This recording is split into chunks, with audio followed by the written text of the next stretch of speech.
আল্লাহ নবী বলছেন তোমাদের জন্য আনন্দের উৎসব দুইটা। কয়টা?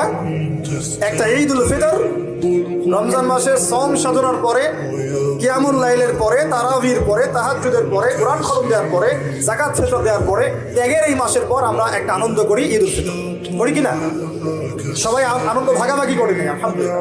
ওই দিন আল্লাহ পাক কি করেন?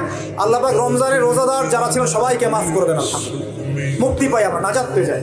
উৎসব এটা আমাদের, খুশি আমাদের।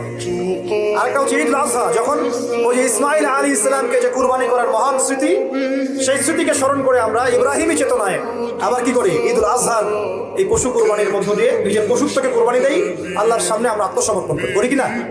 এই দুইটা হচ্ছে আমাদের উৎসব। এগুলো বাদ দিয়ে নবীজি বলছেন মান তাশাব্বাহা বিকওমিন ফাহুয়া মিনহুম।